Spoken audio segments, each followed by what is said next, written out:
Hallam University, and Professor Heidi Probst, who is a radiographer at research project.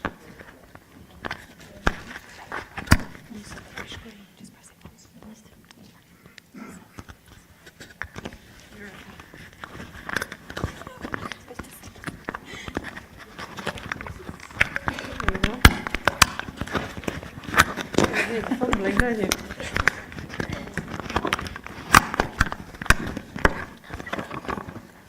Okay, can everybody hear me? No? Yes. Chris, stop shaking your head if you can hear me. Yeah. We can hear her, actually. Can you hear me, Ashley? Can everybody hear me? Let's just test your mics. Hello. Yeah, I think we're going, right. Okay, we've got an in-conversation piece. Whether we're quite Jonathan Ross or not, I'm not sure. We're going to go through, I'm going to ask some questions of the panel around their research careers, what's inspired them. We've got a Twitter account, so if you put the hashtag researchahp with a QC question for the conversation after, we'll hopefully pick up some of those questions and I'll ask them at the end. We'll also go out to the audience for you to ask for any thoughts that you've got. So let's see how this goes. So first of all, I'd like my panel members to each introduce themselves. So Karen, can we start with you, please? Yep. My name is Karen Sage, and I have spent 1 month in Sheffield so far. Came in February. Pleased to be here. I'm Rebecca Palmer. I'm a speech and language therapist and a senior lecturer at the School of Health and Related Research at Sheffield University. I'm Heidi Probst. I'm a therapeutic radiographer and I'm a researcher here at Sheffield Hallam University. Okay. So can each of you please give me just a brief introduction to your career journey? So again, if we can start with you, Karen. Please. Jolly good. I should have said I was a speech and language therapist and that I work at Sheffield Hallam, and it didn't occur to me. Sorry. A brief introduction to my career. It was the messy graph from Avril to becoming the professor. I studied languages for my first degree. I lived abroad for a bit, and then I decided to train as a speech and language therapist. I then worked in the NHS in Burnley and Liverpool and Northumberland. And then I saw this job at Manchester University that was a 2-year post to work. They needed a speech therapist who spoke Spanish. And that was a piece of luck. And I did that job, and then another job came along, and a lecturing post came along, and at that time people didn't have PhDs who were lecturers in speech and language therapy. So a very key person in my life was a man called Andy Ellis from the University of York, and he took on the unenviable job of supervising me for my PhD part-time while I did the teaching and research. And then I worked in Manchester for a while, and I just recently was at Bristol in the Speech and Language Therapy Research Unit. And it's from there that I've come to Sheffield. Thank you. How about you, Rebecca? I knew quite early on that I wanted to be a speech therapist, so I did my first degree as a speech therapist and then worked in North Lincolnshire as a general therapist for about 2.5 years, and then saw an opportunity that came up at the university working with Pam it was a baptism of fire research project, European research project, where no one spoke the same language or professional language. So I did that. It was a great introduction to research, and was lucky enough to be able to do my PhD at the same time. And then following that, I went back into clinical practice for 50% of my time, working as a specialist speech therapist on the stroke unit here in Sheffield, and the other 50% of my time I did some research projects, but then had another great opportunity working for the NIHR Stroke Research Network, coordinating rehabilitation trials. What did after that?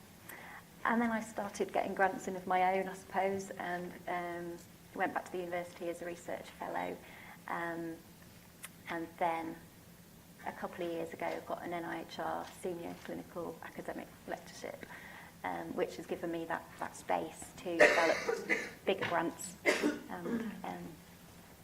And I've done various bits of sort of honorary clinical work in and out throughout that.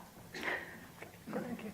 And Heidi, your career track's a little bit different, isn't it? It is, yeah. So I qualified as a therapeutic radiographer, and I worked clinically in the NHS for about 14 years. I started my PhD when I was clinical, doing it part-time, and I was a superintendent at the time. It was quite a struggle, and bringing up a small family as well.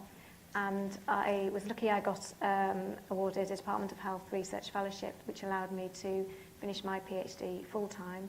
I then joined Sheffield Hallam University as a senior lecturer, and took as many opportunities for small pockets of funding as I could to keep my research going.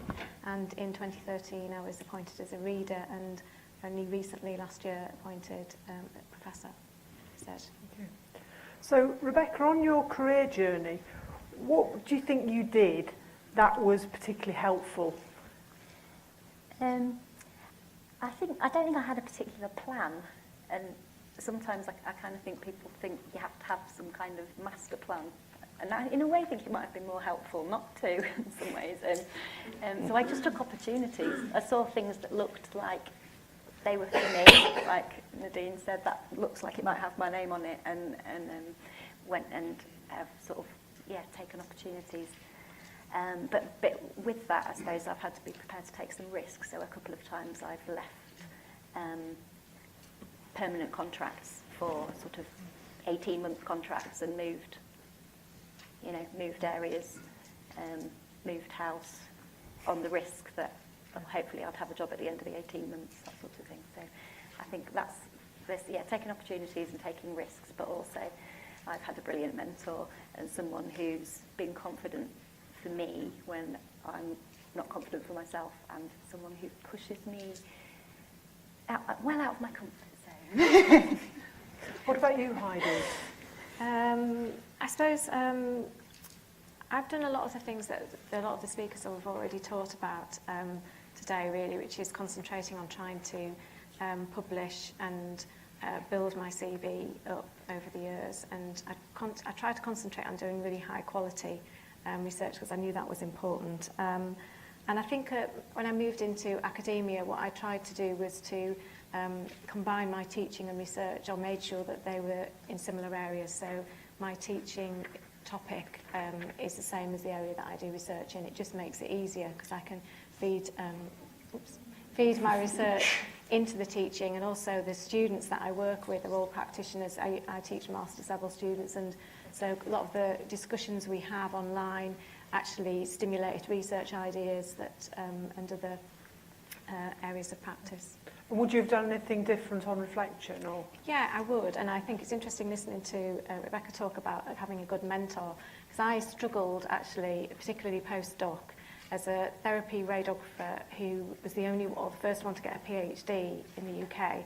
I didn't really know where to go for mentorship, and I had a period in my postdoc time where I was a bit kind of all over the place. I wasn't really sure what my direction was, and I would have it would have been better if I'd managed to get myself a really good mentor and somebody that I could have gone to help me decide what my direction should have been. So Karen, were there any Could key... I just say a couple of things about one of the things I wanted to say is persist, really, because I was taught by somebody inspirational when I was an undergraduate. Well, actually, I was doing the diploma. And she said, when you get to your first job, you must ring up your local university and you must get involved in research. And I rang up. I was in Burnley and I rang up Manchester, and they said, go away, more or less. And then I went over to Northumberland and I rang up Newcastle, and they said, go away. And you need to persist, and you need to go on here. And I rang up York, and they said, come. And 12 years keep bashing at the door. So do persist. And now I think the climate has changed such that people will open the door much more easily and be really keen to have your expertise. I think at that time people were thinking, this is a curious person and we don't quite know what to do with her. Were there any other key challenges that you came across, Karen, and sort of how did you overcome them?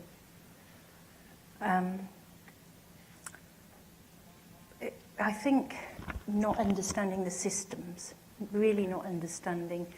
When I went into the university, I didn't understand the university at all. You have to learn fast, and having somebody to explain the systems.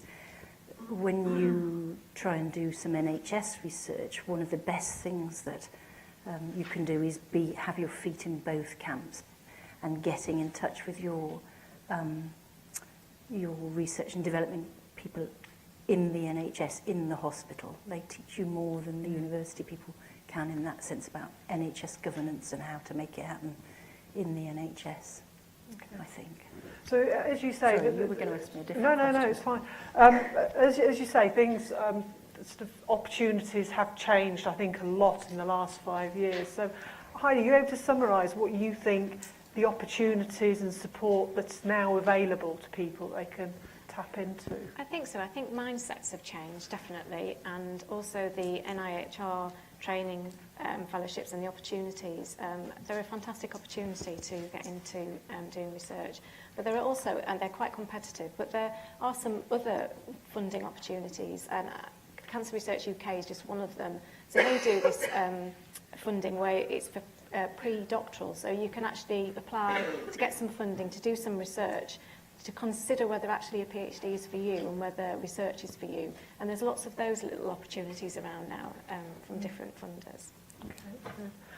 One of the things constant here is clinicians come and do MScs, whether they're clinical MScs or the MReses, and then they go back into the workplace environment and they're sort of drowning under the pressures of the NHS. Do any of you have any advice to clinicians really as to how they might manage that and what they need to do to sort of to take that career forward? Okay. Karen, do you want to sort of pitch on that? Well, yeah, one of the things I was thinking just when we were talking about that is that it seems to me that we're thinking about being involved in research as getting an MSc or getting a PhD or getting on a NIHR pathway, and that we might want to widen the way we look at that. So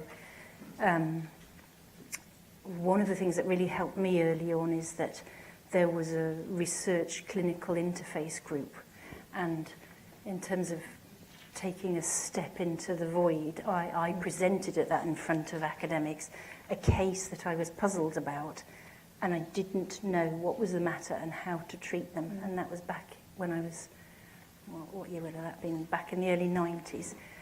And it turned out that this person had semantic dementia, and I had never heard of that, and then got involved in research about that as a clinician. And so sometimes I think I had no intention of doing anything more, just what on earth is the matter with this person? I can see it, I don't know what it is.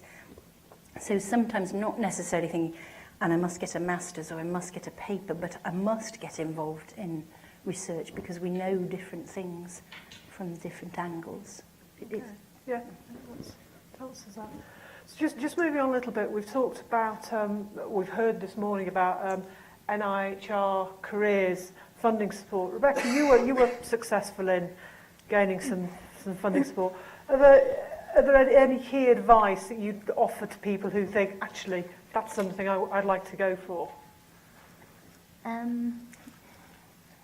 Yeah, and I think first of all, there's lots of different awards for different types of things and at different levels. So I kind of think one of the first things to do is read the rules, read what they're looking for in that particular thing. So I think you can waste a lot of time applying for something that, if you'd read the instructions, you'd realise that you didn't fit. And so I think kind of making sure you're going for one that you do fit.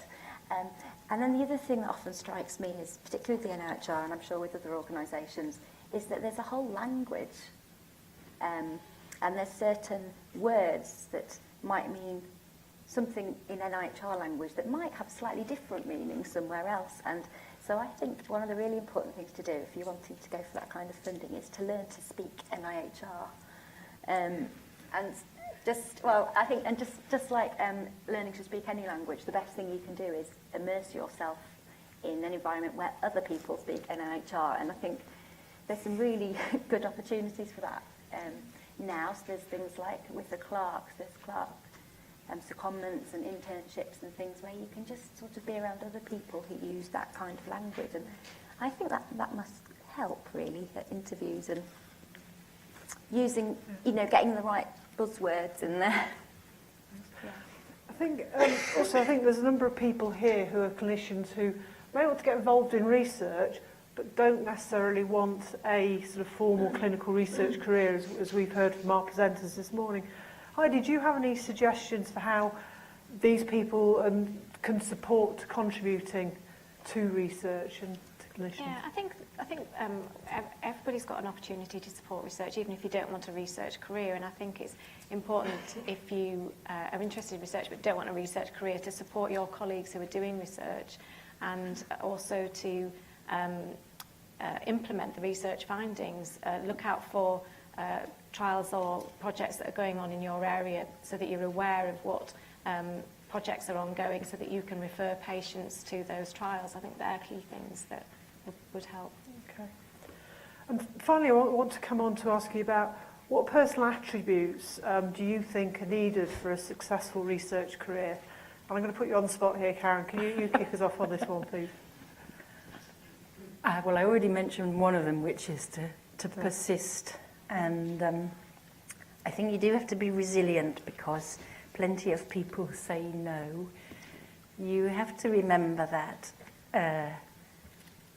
well, what I know about myself is I'm not stupid, but I'm not enormously intelligent and bright either.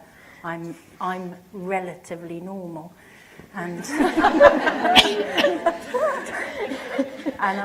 and I am the only person in my family with a degree, and they all think I'm extraordinary and very proud of me, but I am a normal person, and it is incredibly hard work to do, but people can do it. And I get distressed when they go, well, you can do it. Well, yeah, I did it, but so could you if you choose to. And I really enjoyed Avril's description about balance and making sure that we don't all get divorced, and all the rest of it, which is what that paper said, didn't it? It said we're all divorced. No friends, yeah. I must remember that. So I think the resilience and persistence, and really taking, when we say I do not have the intelligence or the brains, or really having a look, is that really true? Just take another look in the mirror and go, okay, if I haven't got that, maybe I should join up with somebody else who does. I don't have mathematical skills. I'm not a great statistician, but I can do it if pushed, and I can get other people to check it. So pairing up, getting the right supervisor. Oh, the other thing I'd really like to say is, remember, you've got to spend a lot of time with them. So if you really think, I think she'd drive me wild, don't choose that person, because you get to choose as well as us. I better stop there. I think I was hoping to get some questions from the floor. Have we got a microphone? Have we got them tweeted through? A couple tweeted through. So, Sarah Yates, are you here? Would you like to ask your question, because you've tweeted it? Yeah. Oh.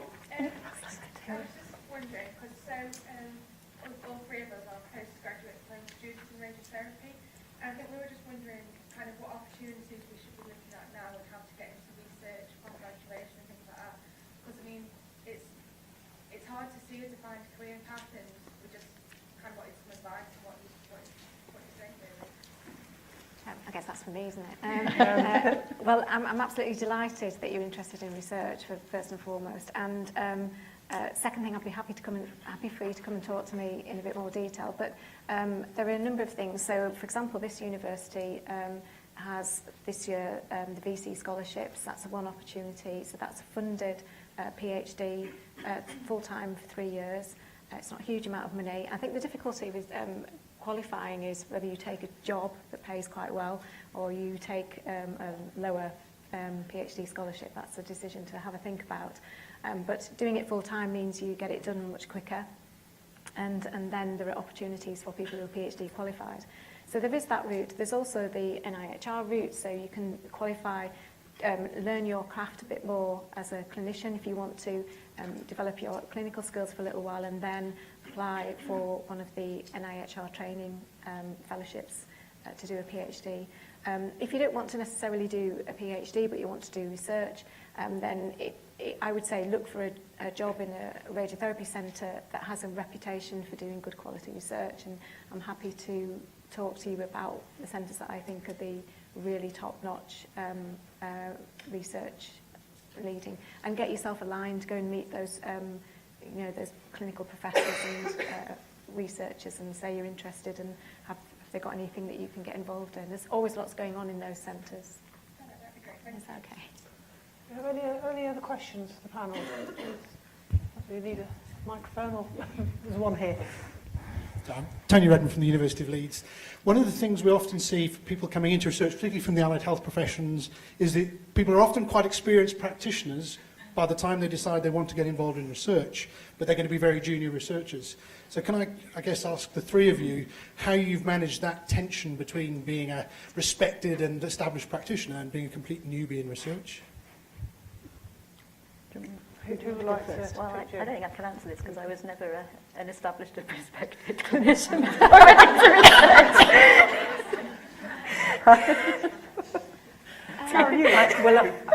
I was a manager in Northumberland of a health service, and it was a big shock in the sense that I didn't know what to do at all in the university. I didn't know how to switch on a computer at that time, and there wasn't an on button. It does not say on the computer, and I didn't know where the on button was. So it was fast learning.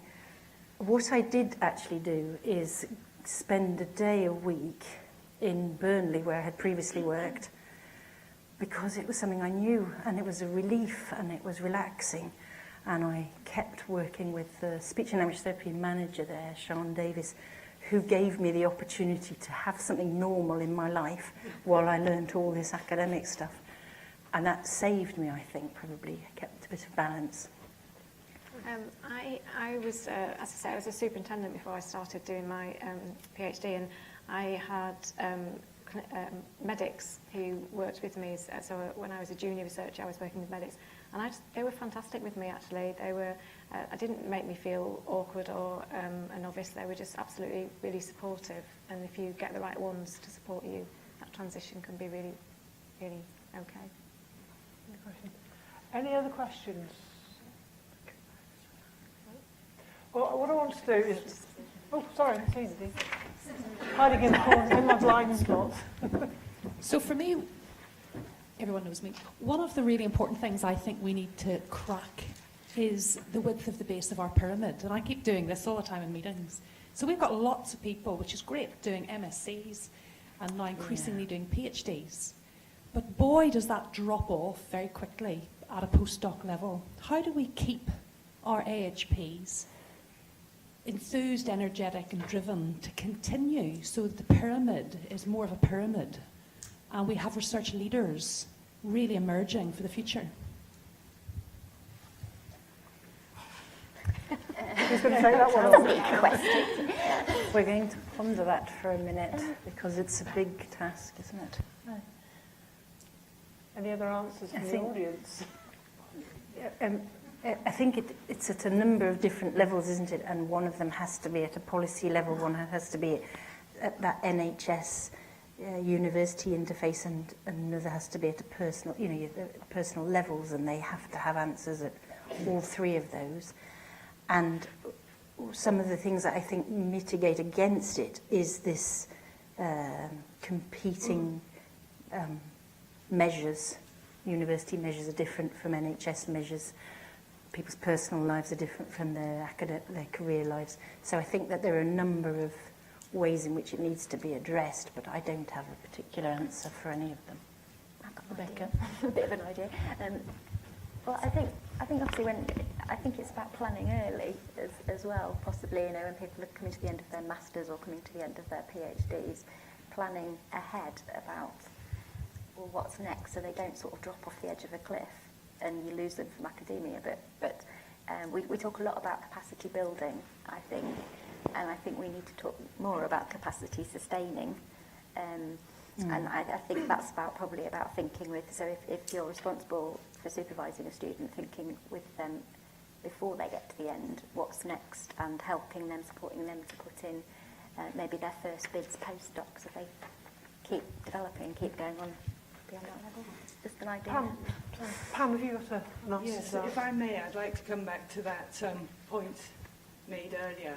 I think it's very important for the NHS to realise that actually research is important to their clinical effectiveness and quality assurance, and we haven't got that across very well. In the job plans of consultants, there is a recognition that embedding research as part of senior consultants is of value from the quality assurance and the efficiency of the service. We haven't got that in many of the job plans for allied health. So, and unfortunately, the agenda for change grade 8 is reducing in many of our professions, and that's just the one that does actually mention research as being valuable. And so I would very much look at how can we ensure the NHS sees that this is valuable. Heidi, have you... I'm sorry. We've got a whole half hour. Thank you. I think there's a couple of points to make, sorry, yes, I should introduce myself. My name is Heidi Siddle. I've got an NIHR clinical lectureship. I have a post that's 2 days with the NHS in Leeds Teaching Hospitals, and I have my other 2-day post is at the University of Leeds. And a big piece of work that we're involved with at the moment is research capacity building for allied health professionals, and working across the university and the NHS organisation. And certainly I agree with your point about embedding research within the NHS. And I think, not to make a criticism about today, but today has been all about academia. And what we haven't seen represented so far today is that NHS clinical academic. And so one of the things that we're doing is looking at a pathway that actually takes people that at any point that they engage in research activity, and we ensure that they stay within the NHS and that is continued and their experience and their expertise is valued. But also, and one of the ways of doing that is to look at this memorandum of understanding. You highlighted so well that medics have that, plunging into research, back into their clinical careers, but they've always been exposed to it. And so we are working with our HR colleagues in the university and the trust to develop a memorandum of understanding so that medics, so allied health professionals, nurses, non-medics can have that same role and dip in and out as before. So I think even today, and I'm a great advocate of everything today, all we have seen is the academic point of view today and not that real clinical academic. You'll hear it later. You'll hear it later. Thank you. Is there anything anybody else wants to add on that subject before we go for tea? But I can't keep Joe Yeah, I quiet. just think also, following on from that, I think we do really need to think about hardwiring into the NHS. So the whole idea about having research in job descriptions and getting our clinical leaders to think about that. We have to hardwire it now if we're thinking about developing research and clinical practice together. And I think if we have managers in the audience, it's really thinking about that is your major contribution you can make to really thinking about getting clinical academic careers going. I think, can I just make a point? Oh, I don't know. Sorry. I think that's really important. And in radiotherapy, that's one thing that we have got right, actually, is that there is research in everybody's job description. I think what the difficulty for us is, as a very emerging profession, I couldn't answer your question, Nadine, because we're looking to people like your professions and the other professions who are further ahead than us as to how we do get that top bit, because we haven't got that many. There's hardly any. So I find that really difficult. Sorry, Alex. Yeah, hello. My name is Alex Thompson. I work at Doncaster and Bassetlaw Hospitals. I'm the AHP research lead there. I'm a physiotherapist and in a consultant role. I just wanted to come back on that, people coming back into clinical practice after doing research, NIHR research activities. We've got a couple of people coming back from doing their MRes at the moment, and that is they're new things for us and a challenge for us to to embrace those people's skills.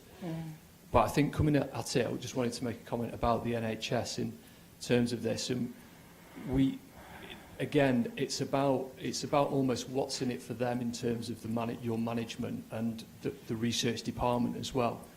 And we've done quite well in terms of developing research in AHPs purely because we've tapped into the fact that the research department, they are all about portfolio study numbers. And by doing that and embracing that within AHPs and getting involved in studies, with portfolio studies, we've been able to show the utility of AHPs in doing that, having PIs in that, and then also going at it from the clinical academic pathway as well. But I do think it's it still remains quite a challenge for us to support people in coming back, but it's a very important thing that we do. And when employers do support people to go on an HR pathways, it's very important that even at the very beginning when they support people and say, we are going to support you with this, that they have an output for when that person has finished. It's not just in that sort of last few months. It must be a good, clear understanding there, and it's about that future planning. Thank you for that useful comment. I'm going to draw the conversation to a close now because it's lunchtime. If you want to continue it over lunch or continue it on the Twitter hashtag, please do so. Thank you.